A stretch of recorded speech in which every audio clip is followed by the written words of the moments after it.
Some sins don't need bullets. They only need dirt, and a town willing to call the grave peace. Elias Ward thought Brine Hook Wells was behind him, until a boy stumbled out of the dark with a brass tag on his throat stamped "cut," and fear in his lungs like broken glass. "They're coming," the kid whispered. "Not for water, for what I heard." A lantern flared on the ridge, then another, until the night looked like it had grown a row of eyes. Riders crested the rise in a loose line, 9 of them, spread wide like they were closing a net. At the center rode a clean man with a paybook smile, someone who'd never swung a pick but decided who ate anyway. He let his horse walk slow, enjoying the way fear arrived before he did. "Elias Ward," he called, amused. "The famous Gravedigger." He slid close, laughed at the rumor, and pressed a pistol behind Elias's back like it belonged there. "Kneel," he said. "Show the boy legends bend." Elias didn't kneel. He didn't even reach for his gun. He tried to end it with a warning, the way a man ends a storm by recognizing it early. "Let him go," Elias said, quiet. "Ride away. You still have a choice." The clean man's smile sharpened. "Choice?" he echoed, like it was a joke the desert told. He seized the boy by the collar and dragged him toward a yawning drop, where the ground fell away into a rock-cut gulch that swallowed moonlight. "Here's your choice," he said to Elias. "You kneel, or the kid learns how deep this country is." Tom fought, kicking dust, fingers clawing at the man's wrist. He was all bones and pride and panic. "Don't!" he gasped. Elias took one step forward, then stopped. Rushing is what men do when they're already losing. He measured the distance from the man's boot to the edge, from the boy's heel to open air, from his own barrel to the only shot that mattered. One shot cracked. The clean man went down, folding to the ground like paper losing its spine. For a heartbeat, the other riders froze, 8 silhouettes holding their breath, hands hovering near holsters, horses stamping in the cold. Elias didn't chase them. He didn't shout. He simply turned his head and looked at the men still in their saddles with a calm that felt like iron. Then he spoke, low, steady, and sharp enough to cut through dust. "Run," he said. "The next hole won't wait." The riders stared at him, measuring the old man they'd just watched refuse to kneel. One swallowed. Another eased his horse back. A third glanced at the body on the ground like it had suddenly become a warning.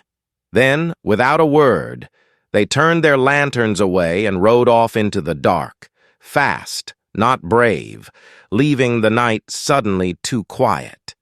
Tom stood there shaking, eyes locked on the man in the dirt. You killed him," he whispered. Elias didn't deny it. He didn't celebrate it either. He only looked at the ridge where the lanterns disappeared and said, "Not because I wanted to." Then he crouched, checked the fallen man with the same plain efficiency he used on graves, and exhaled once. "Help me," Elias said. Tom blinked. "What?" Elias grabbed the man under the arms and dragged him toward the horse. "You don't leave a body on open ground," he said. "That's how the living start telling lies."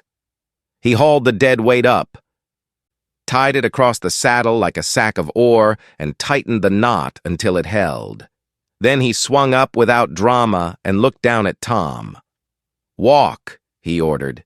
"If you ride, you look like you belong to them." They moved before dawn could make witnesses. And Elias didn't ride like a killer. He rode like a man delivering the truth. The road to Red Hollow was a thin scar through hard country. Wind kept scraping at them like it wanted the story back. Tom walked until his legs shook, then walked more because fear is a whip that doesn't need hands.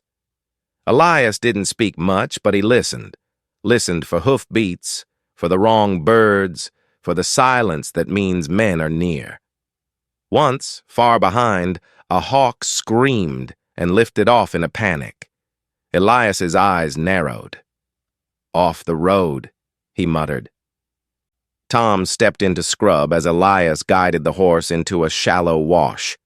They waited in shadow while, on the ridge above, two distant riders passed like drifting embers. Scouts, not brave enough to come close, brave enough to count.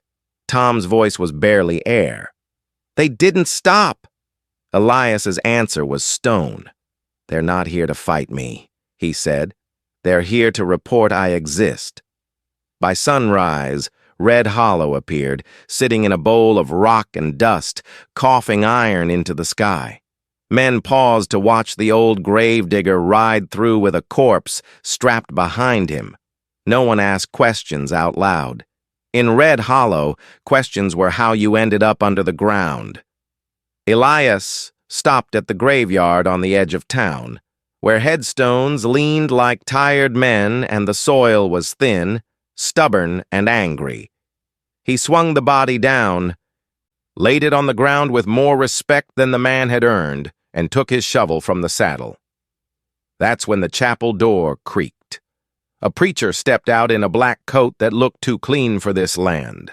Reverend Sutter Vale, calm voice, dead eyes, the kind of calm that only exists when a man believes he can bury anything. He didn't look at the body first. He looked at Elias. "Mr. Ward," the Reverend said gently, "you've brought violence to Red Hollow." Elias didn't blink. "No," he answered. "I brought you your man." The Reverend's gaze flicked to the corpse, then back. "Garrick Lorne was our paymaster," he said softly. "He kept men fed. He kept debts tidy." His eyes slid toward Tom, then away, as if the boy was dust. "This town does not like loose ends." A murmur traveled through nearby men. Not anger, fear. Fear that had learned which direction to stand. Elias lifted his shovel slightly. "I'll bury him," he said. The Reverend's smile almost returned. "Of course you will," he murmured, like it had always been the plan. "You're the one who digs." Then, like a blessing, he added, "And digging is honest work, if it stays in the right places." Elias chose the plot himself, because a gravedigger knows when a place has been disturbed. He planted the shovel and started cutting into the earth. The soil fought back with stones and hardpan. Elias worked anyway, steady and silent, the way he'd worked his whole life. He went deep enough for a coffin, then deeper, because something felt wrong. The layers were packed too tight, pressed down too clean, like the ground had been forced to forget in a hurry. His shovel struck wood, not a coffin lid. Older wood, warped, buried beneath the fresh plot like a lie stacked under another lie. Elias stopped. The graveyard went still. He scraped away dirt and pried up a plank. The smell that rose wasn't just death. It was secrecy, old sweat, old cloth, old fear. Beneath it lay a body in a shallow box, wrists bound tight, rope bitten into bone. A gag cloth still knotted behind the skull. Not an accident, not mercy, execution. And pressed into the dead man's palm was a brass coin, heavy, deliberate, missing a perfect crescent chunk, like someone had marked the dead with a bite. A sharp inhale came from somewhere behind the preacher. Elias didn't look at the crowd. He didn't look at Tom. He looked at Reverend Vale. The Reverend's face didn't change, but his eyes did. One flick, too fast to be innocent. "Old ground," the Reverend said calmly. "Old bones. The West is full of them." Elias lifted the coin between two fingers. "Old bones don't get tied up like that," he said. Vale's voice stayed soft, but the softness turned into a blade.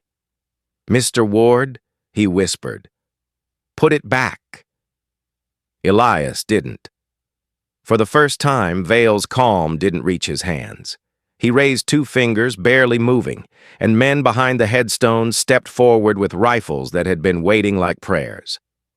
They didn't aim at Elias. They aimed at Tom. Tom's breath caught.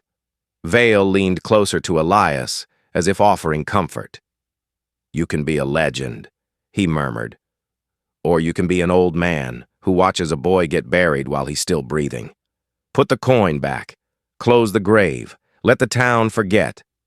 Elias felt the choice Vale was forcing: truth or the boy, justice or breath. He lowered the coin slowly, then slipped it into his pocket instead of returning it to the dead man's palm. Vale noticed. His eyes sharpened.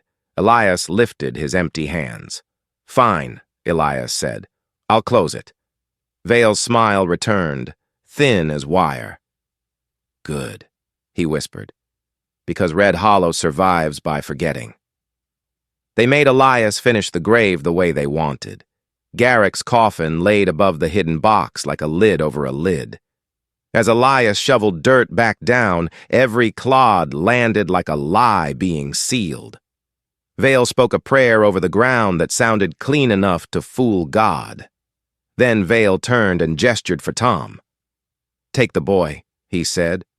"We'll decide where he belongs." Tom jerked, trying not to show fear. A man grabbed his arm. Elias's shovel paused mid-air. Vale noticed and spoke softly, almost kindly. "You leave by sundown, Mr. Ward," he said, "and you leave the boy. That is the price of peace." Elias set the shovel down slowly. "Peace," he repeated. Vale's smile warmed. "Peace is what we keep here," he said, "with discipline." Elias finally met his eyes. "You don't keep peace," Elias replied. "You keep silence." That single sentence cracked the preacher's mask. Vale's voice cooled. "Take them to the yard," he ordered. "Let them see what Red Hollow does to problems." They marched Elias and Tom through the mining yard, where iron rails for ore carts cut the ground like scars. Boilers hissed, chains clanked. A crusher sat silent, jaw open like it was waiting to eat again. At the far edge, a sinkhole yawned, an old collapse from tunneling. Men called it the throat. Things went down there and didn't come back. They stopped at the lip. Vale stood behind them now, the town gathered at a distance like a congregation refusing to get close to its own sin. "You see?" Vale called gently. "No jail, no trial. Just the earth doing its work." He spread his hands as if this was mercy. "You of all men should understand, Mr. Ward. Graves solve what arguments cannot." A guard shoved Tom closer to the edge. Dirt crumbled under Tom's heel. Tom's voice came out thin. "Elias." Elias's hand moved, slow, controlled toward the guard's wrist. The guard panicked and lifted his rifle. Elias moved anyway. The shovel handle snapped up into the barrel, knocking it skyward. The shot blasted into the air like startled thunder. The yard erupted, men shouting, boots pounding, guns rising. Elias yanked Tom back from the lip by his collar. "Run!" he snapped. Tom hesitated, half a heartbeat too long. Elias shoved him hard. "Now!" Tom bolted. Elias didn't. He stepped into the chaos like he'd stepped into 1,000 storms. He didn't fire wildly. He moved like a man counting. He swung the shovel flat into an attacker's forearm, sending a rifle clattering onto gravel. He hooked a chain, yanked it down, and slammed an ore cart gate shut so 2 pursuers had to climb instead of shoot. Bullets pinged off iron and screamed away. Elias ducked behind a boiler, waited for the breath between shots, then surged forward and slammed the shovel into a man's ribs, not breaking, just emptying lungs. Tom ran through the yard, slipping between carts, knocking over a bucket so it rolled and clanged and drew eyes. 2 men sprinted to cut him off near a narrow passage between stacked timbers and the crusher. Tom darted for it anyway, because he didn't have a choice. Elias saw the angle and understood. If Tom went through, he'd come out into open ground with rifles waiting. Elias turned and ran. Yes, ran. And the sight of an old man running made the pursuers hesitate, because something about it felt wrong, like seeing a mountain decide to move. Elias reached the stacked timbers, kicked free a support wedge, and the pile shifted with a groan. Then the timbers slid down in a crashing avalanche, blocking the passage as two men lunged into it. They stumbled back, coughing in dust and splinters. No one died. No one needed to. The message was clear. The old gravedigger didn't just fight with guns, he fought with the world. Elias found Tom crouched behind an ore cart, eyes wide. "You're supposed to leave me," Tom panted. Elias glanced at Vale, still untouched, still clean, already signaling men to spread out. "I tried," Elias said. "You made it difficult." "Why are you doing this?" Tom blurted, voice shaking. "You said go home." Elias's answer came like a shovel hitting earth. "Because you don't have one," he said, "and because he'll bury you smiling." They fled into the badlands behind the town, where the ground broke into dry washes and narrow rock cuts. Behind them, hoofbeats came and went, men circling, trying to steer them, not just catch them. Vale wasn't chasing, he was herding. Tom noticed it first. "He's not trying to kill us," he said, breath ragged. "He's trying to corner us." Elias's hand brushed the brass coin in his pocket. The crescent bite felt like a tooth mark. "He wants the coin back," Elias said, "and he wants you quiet." They cut into a narrow arroyo where the walls rose higher than a man's head. For a moment the wind disappeared and the world became a tunnel. Then a shot snapped overhead, ricochet whining off stone, forcing them lower. Men appeared at the rim, silhouettes against the sky. "Down there," someone shouted. Elias grabbed Tom's shoulder and shoved him into a shallow cut in the wall. Another shot cracked, kicking stone dust into Elias's hair like ash. Elias didn't panic. He waited for the rhythm of their shots, the way he'd waited for storms, and then he moved fast and low, dragging Tom along the wall until they reached a bend where the arroyo widened into an old mining cut marked "Keep Out." Elias led Tom into the shadow of a collapsed entrance and crouched low. "You want to live?" Elias asked. Tom nodded hard. "Then listen," Elias said. "When I tell you to move, you move. When I tell you to stay down, you become dirt." Tom swallowed. "Yes." Footsteps crunched on gravel outside. Lantern light danced across stone. Voices carried. "I saw them cut this way," a man said. Another replied, "Reverend wants them breathing, especially the old one." Elias's mouth tightened. "Especially," he murmured, like the word tasted bad. 3 men entered the cut, rifles up, lanterns swinging. Elias waited until the first stepped under a weak timber brace, old wood, half rotten. Then Elias threw a fist-sized rock. It cracked against the brace. The timber groaned and shifted. The man flinched and looked up. In that half-second of distraction, Elias hit him with the shovel handle, driving him backward into dust. The rifle dropped. Elias kicked it away. The second man fired too fast, too scared. The shot slammed into stone, sparks flashing. Elias lunged, grabbed the man's wrist, twisted until his grip broke, and shoved him down. Not off a cliff, not into death, just down into fear. The third tried to back out, yelling for help. Tom moved, fast, silent. He slammed a chunk of ore into the man's lantern. Glass shattered. Flame died. Darkness swallowed the cut. The man cursed, blind. Elias's voice came from the dark like a grave opening. "Leave," he said, "or you'll learn what your preacher hides underground." The men scrambled out into daylight like survivors. Tom's chest heaved.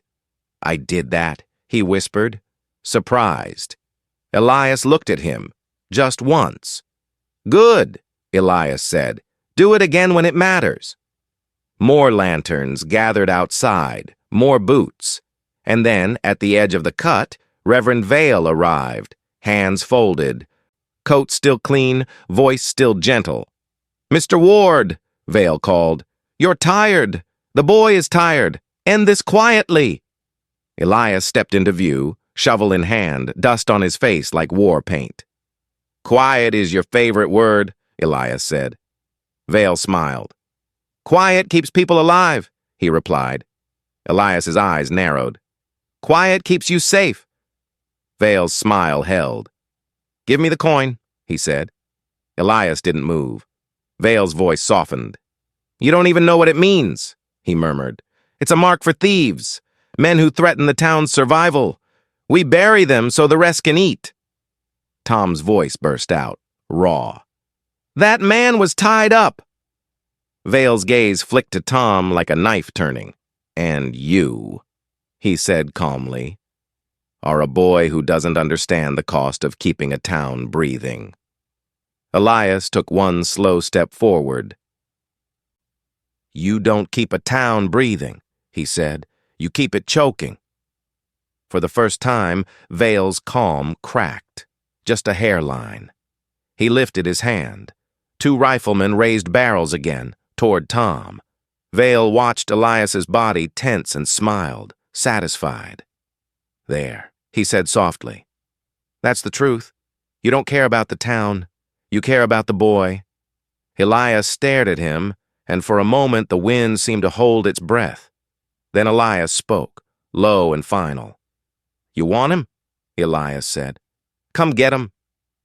Men surged into the cut. Elias grabbed Tom's shoulder. "Down!" he hissed. Tom dropped. Elias moved like he'd been waiting for this shape of violence. He swung the shovel into a lantern, shattering it and throwing flame across gravel. Men flinched. He hooked a rifle barrel, yanked it sideways, and the shot blew into the ceiling, cracking old stone. Dust rained. The tunnel groaned. Vale stepped forward, realizing too late what Elias was doing. "You'll bury us all!" Vale snapped. Elias looked at him over his shoulder. "That's what you're afraid of," Elias said. "Not death. Witnesses." A crack ran through the ceiling like lightning through stone. Men shouted and stumbled back. Vale turned to retreat, and the ground under his boot gave way as the old cut collapsed inward, swallowing the lip of the passage in a sudden roar. He fell hard, coat flashing black against pale dust, hands grabbing for air that wasn't solid. Elias lunged, grabbed Tom, and pulled him back as the collapse thundered through the cut. Stone and dirt poured down like the earth finally exhaling. When it stopped, silence hit like a slammed door. No preacher voice, no gentle orders. No clean prayer turning murder into law, only wind. Tom stared at the collapse, shaking. "Is he?" Elias didn't answer right away. He listened. No shouting, no commands, just dust settling. He wanted the earth to stay quiet, Elias said at last. Now he can listen to it. They didn't wait for Red Hollow to choose what story to tell. They moved fast, skirting the ridge, heading for open country. At a wash where the ground softened, Elias finally stopped and pulled the brass coin from his pocket. Tom leaned close. The crescent-bite looked intentional, too clean to be damage. "It's a mark," Tom whispered. "It's a signature," Elias corrected. Tom swallowed. "Who signs like that?" Elias's eyes lifted toward the horizon. "Someone who thinks the West belongs to them," he said. Tom's hand drifted to the brass tag at his throat. Elias reached out, took it between thumb and forefinger, and bent it hard until the metal squealed and snapped. He tossed the broken pieces into the dirt. Tom stared, stunned, like a chain had just fallen off his neck. Elias didn't smile. He didn't congratulate him. He simply pointed down the road with his shovel handle. "You walk behind me," Elias said. "You don't run ahead. You don't steal from the hungry. And if I tell you to drop, you become dust." Tom nodded, eyes wet but steady. Yes. Elias started walking again. Tom followed. They hadn't gone a mile when they found it. A small wooden stake hammered into the ground beside the trail, fresh, too deliberate to be chance. Tied to it was a strip of cloth, and pinned to the cloth was another crescent-bitten brass coin, catching the sun like a warning. Tom's voice went thin. That means someone else was here. Elias stared at it, unmoving. It means someone wants to be followed, he said. Tom swallowed. Why? Elias's gaze hardened. Because the next place is worse, he answered, and they want to see if the legend brings the boy. Elias left the coin on the stake. He didn't need to take it. The trail was already inside his head. He turned toward the horizon, where the land rose into darker ridges, and the sky looked too wide to trust. And now here's the question for you, because this isn't just Elias's story anymore. If you watched an old man forced to break his rule, and a boy marked for death learn how truth gets buried, would you follow them into the next town, knowing the next fight will be bigger, dirtier, and far more deadly than the last?